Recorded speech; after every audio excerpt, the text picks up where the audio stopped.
Friends, कैसे हैं आप लोगों का मेरे चैनल रूही एडुकेटर पे बहुत बहुत वेलकम है फ्रेंड्स। और जैसा कि आपको पता है कि मैंने आप लोगों को एक पोस्ट सेंड किया था जिसमें मैंने पूछा था कि जो कोई भी फ्रेंड जो भी DSSB की नेचुरल साइंस की प्रिपरेशन करना चाहता है तो वो मुझे येस लिख करके भेजेगा। काफ़ी लोगों ने येस लिखा हुआ है और काफ़ी लोग पूछ भी रहे हैं कि इसकी क्वालिफ़िकेशन क्या है, एलिजिबिलिटी क्या है, ये सारी चीज़ें। तो मैंने सोचा कि आज मैं इसको जो है आपको पूरा डिटेल में एक्सप्लेन कर दूँगी। जो नोटिफिकेशन ये आप देख सकते हैं। तो उसके पहले मैं कुछ चीज़ें आपको बताना चाहती हूँ फ्रेंड्स। देखिए, जो DSSB का जो एग्ज़ाम होता है, ठीक है, वो बहुत ही अच्छा एग्ज़ाम होता है, अच्छे लेवल का एग्ज़ाम होता है। तो आप उसकी अगर प्रिपरेशन सच में स्टार्ट करना चाहते हैं तो धीरे धीरे आपको डेली आपको करना होगा। और उसके बाद जो यहाँ पे मैं क्वालिफ़िकेशन और मेल फीमेल की कितनी वैकेंसीज हैं सब कुछ आपको इसी में बता देती हूँ, तो सारे डाउट्स आपके क्लियर हो जाएंगे। चलिए स्टार्ट करते हैं यहाँ पे। तो देखिए फ्रेंड्स, सबसे पहले तो ये है कि यहाँ पे जो ओपनिंग डेट है वो क्या है, ये कब आया हुआ है, आप इसको कब से भर सकते हैं। तो ये ओपनिंग डेट इसकी 25 मई है, ठीक है। 25 मई से आप इसको भरना स्टार्ट कर सकते हैं। ऑनलाइन आपको अप्लाई करना है। और जो इसकी क्लोजिंग डेट है, यानी कि आप कब तक भर सकते हैं, ये 24 जून की है, ठीक है। ये आपने देख लिया। अब इसके बाद देखिए फ्रेंड्स, आगे बढ़ते हैं। चूँकि मैं नेचुरल साइंस के बारे में बात करना चाहती हूँ, मैं उसी को आपको आगे प्रोवाइड करूँगी, इसीलिए तो मैं नेचुरल साइंस के बारे में बता रही हूँ आपको। तो यहाँ पे देख लीजिए, नेचुरल साइंस में फ्रेंड जो आपका trained graduate teacher TGT natural science male है, यहाँ पे देखिएगा फ्रेंड्स क्या है, ठीक है। यहाँ पे आपको ये पता चलेगा कि सबसे पहली बात तो ये जो वैकेंसी होती है, ये डायरेक्टरेट ऑफ एजुकेशन, ठीक है, वो निकालता है और एग्ज़ाम कराता है, और ग्रुप बी की होती है। और यहाँ पे आप देख सकते हैं कि जो ग्रेड पे वगैरह है, ये सब आपको डिटेल जो जब भी आप इसकी साइट पे जाएंगे वहाँ से डाउनलोड करके आप और अच्छे से भी देख लेंगे सारी चीज़ें। और ज़रूर एग्ज़ाम भरने से पहले, एग्ज़ाम का फॉर्म भरने से पहले सारी चीज़ें आप देख लीजिएगा। तो देखिए, यहाँ पे जो अनरिजर्व्ड सीट्स हैं वो कितनी हैं, 482 हैं, ठीक है। ये मेल की मैं बात कर रही हूँ। और उसके बाद जो OBC है वो 242 है, SC 198 है, और ST जो है वो 89 है, और टोटल 1040 वैकेंसीज़ हैं फ्रेंड्स, ठीक है। और PWD 42 है, और बाकी आपकी XSM और स्पोर्ट्स में 0 वैकेंसी है। अब यहीं पे मैं फ़ीमेल की भी बात कर लेती हूँ। ये आपका जो train graduate teacher natural science female का है, इसमें आपका जो है देख लीजिए, जो सीट्स हैं अनरिजर्व्ड में वो कितनी है आपकी, 339 है, और OBC 96 and SC 207, ST 146, total आपकी 824 वैकेंसीज़ हैं। तो यहाँ पर आपकी जो नेचुरल साइंस में मेल और फीमेल की वैकेंसीज़ की बात हो गई फ्रेंड्स। अब आगे बढ़ते हैं। आगे मैं आपको बता देती हूँ कि यहाँ पे क्या क्या चीज़ें हैं जो आपके काम की हैं। देखिए, क्वालिफ़िकेशन में आ जाते हैं फ्रेंड्स, ठीक है। अब यहाँ पे चूँकि नेचुरल साइंस है तो मैं नेचुरल साइंस के क्वालिफ़िकेशन आपको बता देती हूँ। देखिए, यहाँ पे train graduate teacher natural science male, ये देख लीजिए आप यहाँ पे, एक मिनट। यहाँ पे देखिए, ये train graduate teacher natural science male में ये यहाँ पे डायरेक्टरेट ऑफ एजुकेशन से है फ्रेंड। और यहाँ पे देखिए, जो नंबर ऑफ़ वैकेंसीज़ हैं वो हम पहले ही डिस्कस कर चुके हैं। एसेंशियल क्वालिफ़िकेशन देख लेते हैं क्या क्या है। इसमें दिया हुआ है आपके पास बैचलर डिग्री हो, ऑनर्स या फिर ऐसे पास हों आप। और इसके बाद यहाँ पे जो equivalent from a recognised university having secured 45% marks in aggregate, यानी कि एग्रीगेट में आपको 45% मार्क्स ही मांगा गया है, 50% की या उसके अबव की कोई बाउंडेशन नहीं है। और इसमें क्या है, किसी भी 2 स्कूल सब्जेक्ट्स में आपके ऐसे होने चाहिए, ठीक है। Which at least 1 out of the following should be. अब स्कूल सब्जेक्ट में आपका जो है वो क्या होना चाहिए फ्रेंड्स, देख लीजिए। उसमें आपका इंग्लिश होना चाहिए, सभी के यहाँ होती ही है, मैथ्स होना चाहिए, और नेचुरल या फिजिकल साइंस होना चाहिए, और D सोशल साइंस। तो हम सब लोग 10th के लेवल पे फ्रेंड्स ये सब पढ़ चुके हैं, ठीक है। जो भी आपका, अगर आप UP बोर्ड से हैं तो उसमें भी, और CBSE बोर्ड में भी आपने ये सारी चीज़ें पढ़ी हैं, 10th लेवल तक तो पढ़ी ही हैं। तो उसके बाद फिर आगे देख लेते हैं मेन सब्जेक्ट में हमारा क्या है। जो मेन सब्जेक्ट है हमारे पास यहाँ पे, वो TGT नेचुरल साइंस में या फिजिकल साइंस में क्या होना चाहिए, फिज़िक्स, केमिस्ट्री, बायोलॉजी, ठीक है। बायोलॉजी में आपका फ्रेंड्स बॉटनी एंड जूलॉजी, ठीक। और जिसके पास सोशल साइंस रही हो वो क्या होगा, जिसने सोशल साइंस जो जो जिसके पास रही हो वो हिस्ट्री है, पॉलिटिकल साइंस है, economics, business studies, sociology and geology, इन सब से पढ़ता है। ठीक है, क्योंकि इसमें नेचुरल साइंस भी दिया गया है और फिजिकल साइंस भी दिया हुआ है, दो चीज़ें दी हुई हैं। अब देखिए इसमें भी जो रिक्वायरमेंट 45%, ये हम पहले ही वहाँ पे बात कर चुके हैं, 45% की रिक्वायरमेंट है। अब यहाँ पे देखिए कैंडिडेट्स, ऐसे कैंडिडेट्स जो पोस्ट ग्रेजुएशन कर चुके हैं, ठीक है, candidates who passes a post graduate qualification in any of the teaching subject listed above. ठीक है, जो भी सब्जेक्ट ऊपर दिए हुए हों उसमें आपने पोस्ट ग्रेजुएशन किया हो, ठीक है, और क्या कहते हैं, अगर आपने किया है तो अच्छा ही है, क्योंकि इसमें जो है जो आगे जो चीज़ें दी हुई हैं वो ये कहा गया है कि relaxable in case of provided further that the requirement as to minimum of 45% marks in aggregate at graduation level shall be relaxable in case of, अगर पोस्ट ग्रेजुएशन किया हो तो वो थोड़ा और रिलैक्स कर सकते हैं उसको। और SC ST वालों के लिए, ठीक है, फिर फिजिकली हैंडीकैप्ड की जो कैटेगरी होती है, और डिग्री डिप्लोमा या कोई ट्रेनिंग होगा, फिर और क्या, वर्किंग नॉलेज ऑफ हिंदी। ठीक है, अब यहाँ पे देखिए सीटेट का भी कहा गया है कि यहाँ पे should have qualified CTET from CBSE। तो आपको पता है कि TGT में चाहे आप कहीं का भी दीजिए, चाहे KVS का दीजिए, चाहे NVS का दीजिए, चाहे DSSB का दीजिए, चाहे UP का दीजिए, इसमें सीटेट भी मांगते हैं। तो अब यहाँ पे क्या है, और the candidate should have studied the subject concern as mentioned in RR for at least 2 years during graduation course. तो जैसे कि फ्रेंड्स देखिए क्या होता है यहाँ पे, अगर हम लोग UP में यूनिवर्सिटीज़ की बात करें तो जैसे लखनऊ यूनिवर्सिटी की अगर हम बात करते हैं, ठीक है, तो क्या होता है उसमें कि आपका कोई 3 सब्जेक्ट लेते हैं, ठीक है, जैसे जूलॉजी ली, बॉटनी ली और आपकी केमिस्ट्री ले ली। ठीक, तो होता क्या है फ्रेंड्स कि जो 3rd ईयर होता है उसमें एक सब्जेक्ट ड्रॉप कर देते हैं। तो मान लीजिए किसी ने सिर्फ जूलॉजी बॉटनी से पढ़ाई कर ली, केमिस्ट्री छोड़ दिया, किसी ने सिर्फ बॉटनी केमिस्ट्री ले ली, जूलॉजी छोड़ दिया, किसी ने जूलॉजी केमिस्ट्री ले ली। तो इसके बारे में कहा जा रहा है कि 2 साल तक तो कम से कम आपको वो ग्रेजुएशन में जो सब्जेक्ट हैं वो करने ही करने हैं। ठीक है, और द इलेक्टिव वर्ड में use include main subject as practice in different universities. अब डिफरेंट यूनिवर्सिटीज़ का अलग अलग है, तो ये जो इलेक्टिव वर्ड, यानी इलेक्टिव मतलब किसी चीज़ को चूज़ करना, इलेक्ट करना, ठीक है, तो उसके बारे में कहा जा रहा है। डिज़ायरेबल यहाँ पे कुछ नहीं है, नील है यहाँ पे। एक्सपीरियंस भी कुछ नहीं मांगा गया है, नील है। बहुत से लोग होते हैं जो फ्रेशर होते हैं तो उनको इस तरह से एक्सपीरियंस की फाउंडेशन होनी भी नहीं चाहिए कि हाँ 2 साल का एक्सपीरियंस या 3 साल का, क्योंकि फ्रेशर्स भी देते हैं। ठीक है, तो चलिए, तो यहाँ पे पे स्केल तो आपको यहाँ पे दे रखी है, वो आप देख सकते हैं। ठीक है, और नॉन गैजेटेड पोस्ट है। एज लिमिट देखिए, एज लिमिट यहाँ पे क्या है, बिलो 32 ईयर यहाँ पे दिया हुआ है कि 32 साल या उससे नीचे होना चाहिए, लेकिन एज का जो रिलैक्सेशन है ये इन्होंने एक टेबल में बता रखा है और पैराग्राफ 7 है।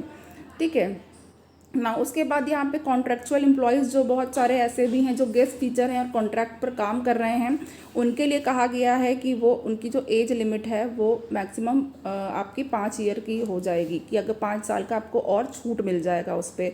ठीक है, तो और बाकी जो इनका वर्क बेसिस पे, कॉन्ट्रैक्ट बेसिस कितना है उस पर भी कहा गया है। Have worked for at least 120 days, 120 दिन तक काम किया हो पर्टिकुलर एकेडमिक ईयर में। तो ये सारी चीज़ें हैं फ्रेंड्स। ठीक है, नाउ अब इसके आगे देख लेते हैं यहाँ पे।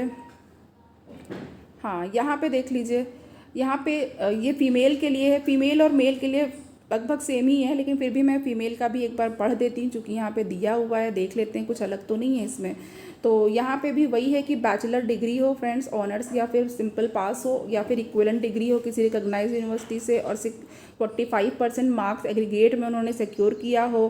ठीक है, किसी भी 2 स्कूल सब्जेक्ट में, और उसमें से एक यहाँ पे ये होना चाहिए, या तो इंग्लिश हो, या तो मैथमेटिक्स हो, या तो नेचुरल साइंस हो, या तो फिर सोशल साइंस हो। ठीक, चलिए उसके बाद मेन सब्जेक्ट में देख लेते हैं। मेन सब्जेक्ट आपका TGT नेचुरल साइंस का देख लेते हैं, वही physics, chemistry, biology, botany, zoology. ठीक है, और अगर सोशल साइंस होगा तो हिस्ट्री लिया हो, और ये सारे सब्जेक्ट आप देख सकते हैं आराम से। तो चलिए फ्रेंड्स, इसमें सेम वही है जैसा कि जो मेल के उसमें है। तो कैंडिडेट्स जिन्होंने पोस्ट ग्रेजुएशन किया हो उनको थोड़ा रिलैक्सेशन होगा। ठीक है, SC ST से हो तो रिलैक्सेशन मिल जाएगा, फिजिकली हैंडीकैप्ड हो तो रिलैक्सेशन मिल जाएगा। और दूसरे नंबर पे क्या है, डिग्री डिप्लोमा होना चाहिए, ट्रेनिंग इन एजुकेशन, यानी कि आप समझ सकते हैं कि क्या है, B.Ed होगा। ठीक है। और working knowledge of Hindi, Hindi का नॉलेज होना चाहिए, क्योंकि भाई आज जो हमारी जो कामकाज की भाषा है, जो राजभाषा, वो हिंदी है, तो इसलिए।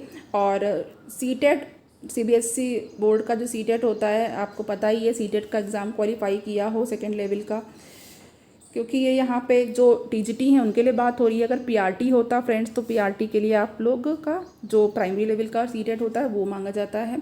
और the candidate should have studied the subject concerned as mentioned in the RRs for at least 2 years during the graduation course. ठीक है, चलिए आगे देख लेते हैं फ्रेंड्स। अब एज लिमिट यहाँ पे भी सेम वही है, सब कुछ वही पे है।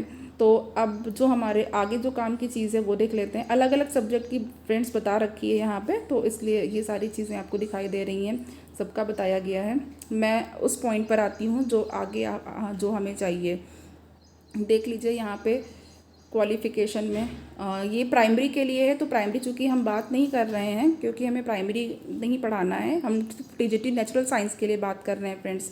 तो ठीक है, तो अब यहाँ पे देख लीजिए एग्ज़ामिनेशन और मोड ऑफ पेमेंट, ये सारी चीज़ें क्या हैं ये देख लेते हैं यहाँ पे। तो देखिए यहाँ पे आपको अप्लाई करना है ऑनलाइन, कोई और मोड एक्सेप्ट नहीं किया जाएगा। No other mode of application shall be accepted.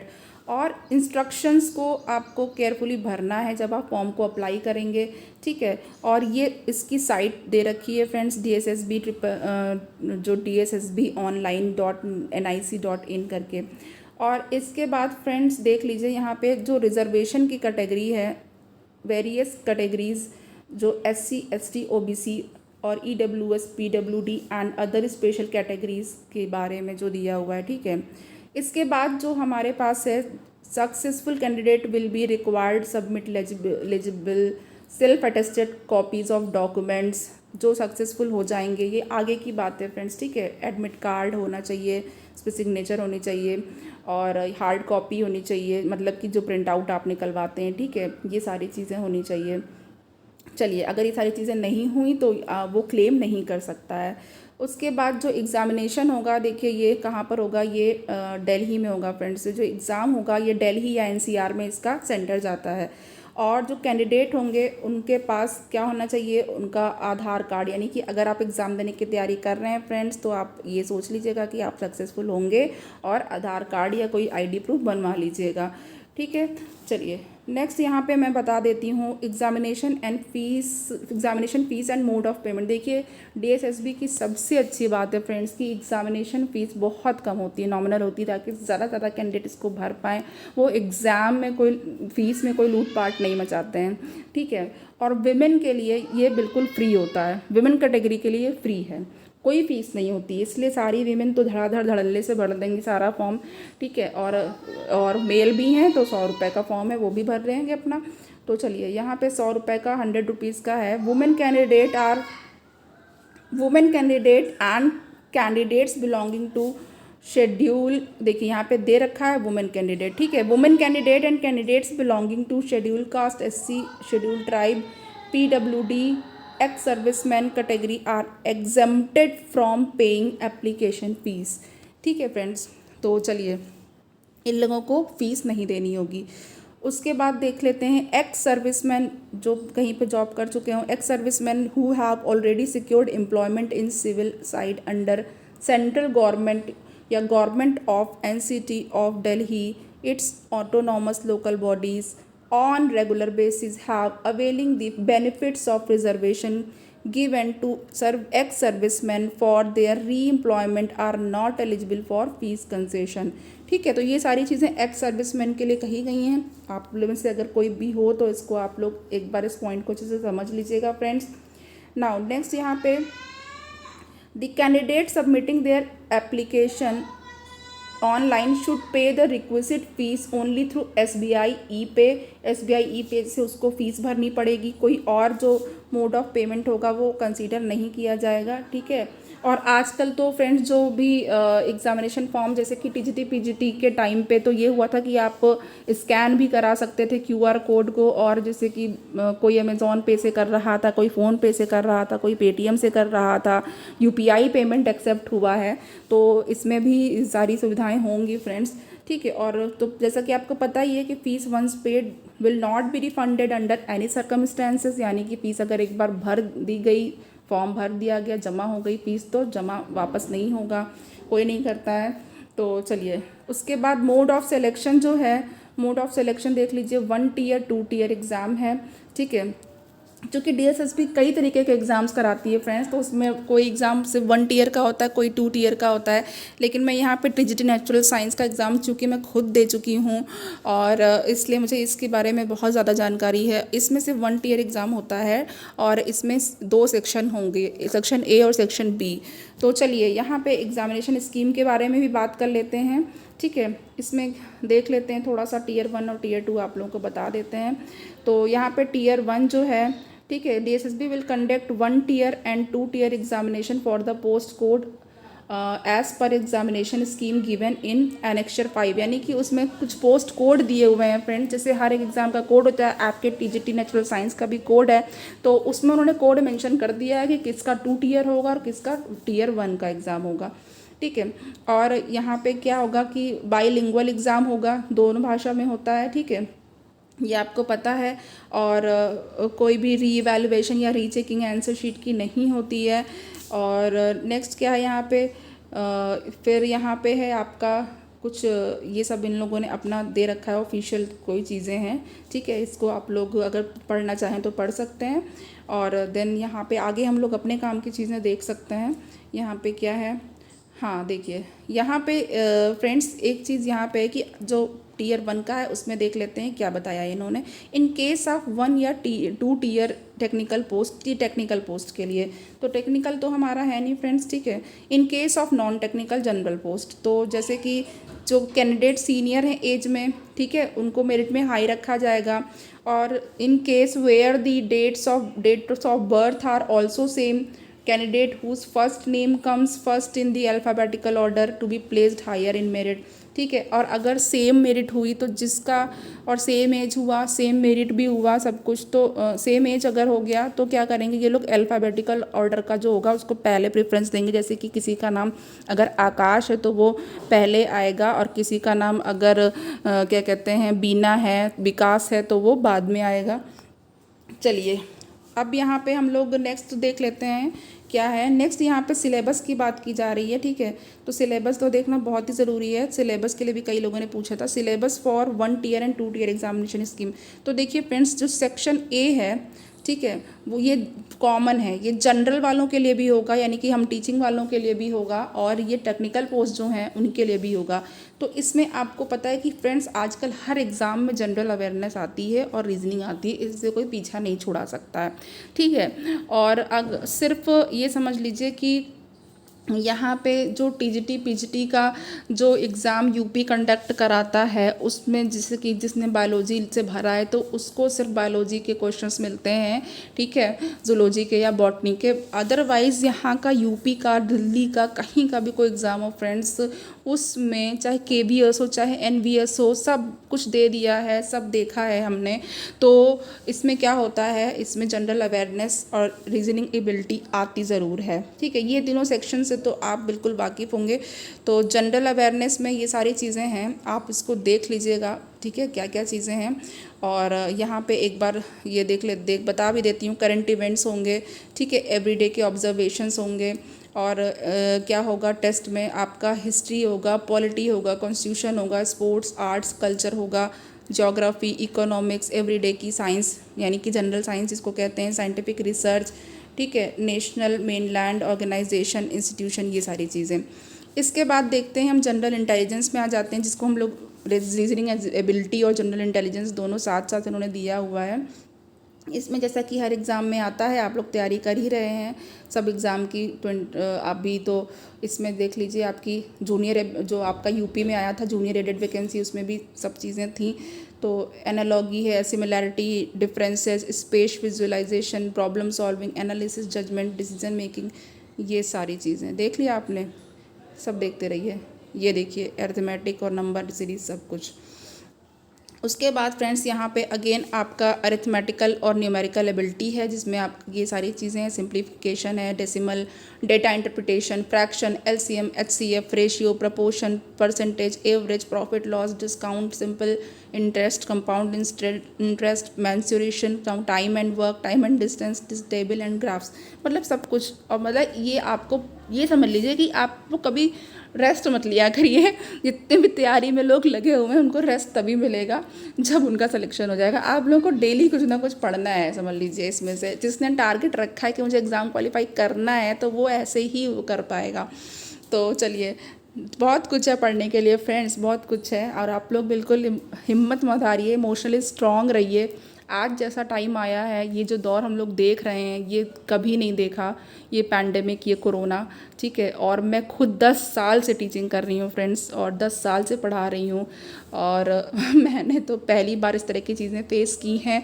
Offline पढ़ाते थे, ऑनलाइन अब शुरू किया है, और कोई बहुत ज़्यादा फैसिलिटीज़ या इक्विपमेंट भी नहीं है। जितना हो सक रहा है उतना पढ़ा रहे हैं, क्योंकि पढ़ाना एक आदत बन चुकी है, एकदम पैशन है, एकदम मेरा मतलब बहुत शौक़ है, इसलिए मैं पढ़ाती हूँ। और आप लोगों का सपोर्ट चाहती हूँ कि मतलब आप लोगों का सपोर्ट, आप लोग स्टूडेंट बन के हो, और टीचर बिना स्टूडेंट के अधूरा है। ज्ञान बांटने से बढ़ता है, छुपाने से कम होता है, ठीक है। हम अपना नॉलेज अपने साथ रखेंगे, आप अपना नॉलेज अपने साथ रखोगे एग्ज़ाम में। ऐसा कुछ नहीं है कि हमने आपको अपना ज्ञान बांट दिया तो आप आगे निकल जाओगे, हम पीछे रह जाएंगे, नहीं, ठीक है। तो ये मत सोचिए, हमेशा अपना दिमाग को खुला रखिए। आप लोग टीचर हैं, टीचर बनने वाले हैं। अपने दिमाग को, अपने ब्रेन को ब्रॉड करिए, अपनी सोच का दायरा बढ़ाइए फ्रेंड्स, और मेहनत करते रहिए। हम सब आपके साथ हैं इस दौर में, हम सबको एक दूसरे की ज़रूरत है। चलिए फ्रेंड्स, आगे बात करते हैं। आगे हिंदी लैंग्वेज एंड कॉम्प्रीहेंशन है।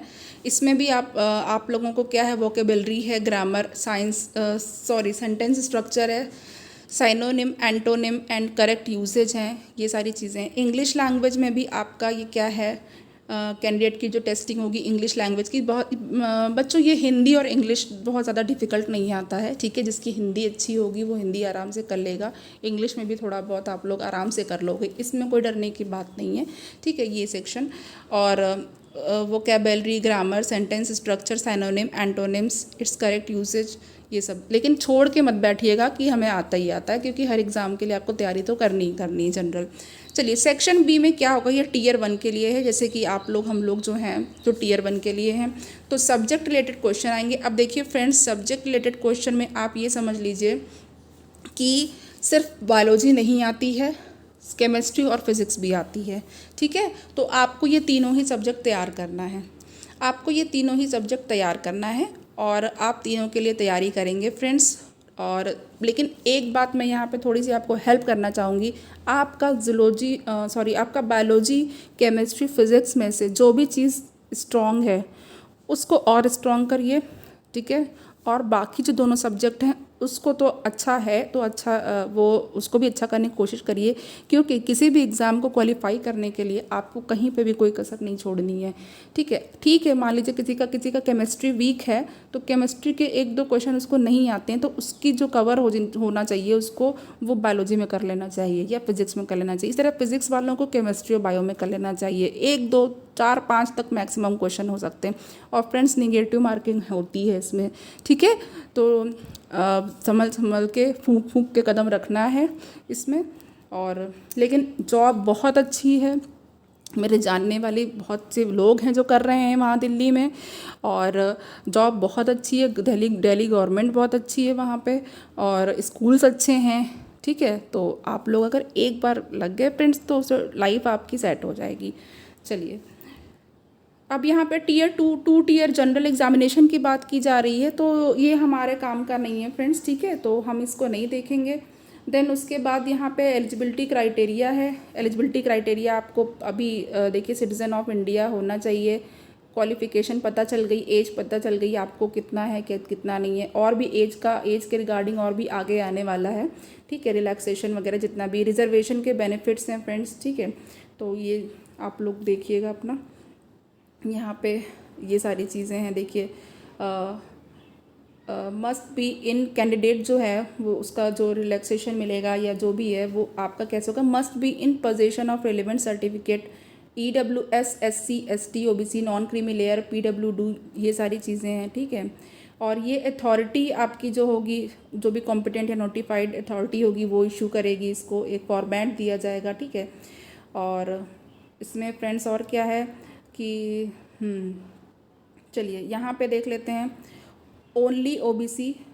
देखिए यहाँ पे एक चीज़ और दी हुई है, only OBC Delhi candidate notified by government of NCT of Delhi vide letter order, और ये नंबर वगैरह दिया हुआ है, ठीक है, उनको बेनिफिट मिलेगा, रिजर्वेशन का बेनिफिट उनको मिलेगा अंडर OBC कैटेगरी, ठीक है। और OBC outside candidate will treated as unreserve category. तो जो आउटसाइड दिल्ली होंगे, जो वहाँ के रेजिडेंट नहीं हैं, उन सबको अनरिजर्व कैटेगरी में करना है, ठीक है। तो आप लोग इसका भी ध्यान रखिएगा, अनरिजर्व में भरिएगा जो लोग नहीं बिलोंग करते हैं। और क्योंकि बहुत ज़्यादा डिफरेंस तो नहीं होगा जनरल और OBC के मार्क्स में फ्रेंड्स, कैटेगरी चाहे जो भी हो, हमें तो उसके बारे में सोचना ही नहीं है, ठीक है। मेहनत सब उतना ही करते हैं, सब लोग उतना ही हार्ड वर्क करते हैं, क्योंकि किसी को नहीं पता होता है कि कितना कम पढ़ें या कितना ज़्यादा पढ़ें तो सिलेक्शन ले लें। आखिर सभी चाहे जो कैटेगरी के हों वो अपना कोर्स कंप्लीट करेंगे ही करेंगे, सिलेबस कंप्लीट करेंगे ही करेंगे, पढ़ के जाएंगे ही जाएंगे। अब वो दौर नहीं रहा कि बिना पढ़े लिखे नौकरी मिल जाएगी। चलिए नेक्स्ट बढ़ते हैं आगे। OBC के सर्टिफिकेट के बारे में बहुत सारी चीज़ें दी हुई हैं फ्रेंड्स, ठीक है। ये सारी चीज़ें आप लोग बहुत डिटेल में पढ़ लीजिएगा। अच्छा, अब एज का रिलैक्सेशन मुझे बताना था, इसलिए मैं यहाँ पे आ गई हूँ। एज रिलैक्सेशन SC ST के लिए 5 ईयर्स का, OBC के लिए 3 ईयर्स का, PWD 10 ईयर्स, और यहाँ पे PWD SC ST 15, PWD plus OBC 13, ठीक है। अब इसके बाद departmental candidates with at least 3 years continuous service, उनके लिए दिया हुआ है। और up to 5 years of group B post are in the same line और allied cadre where the relationship should be established that service already rendered in particular post is useful and useful for the efficient discharge। Okay, ये इन लोगों के लिए दिया हुआ है friends, ठीक है। तो चलिए ग्रुप C का जो पोस्ट होगा उसमें ये दिया हुआ है, ठीक है, लेकिन हमारी ग्रुप B की है, ग्रुप C की नहीं है।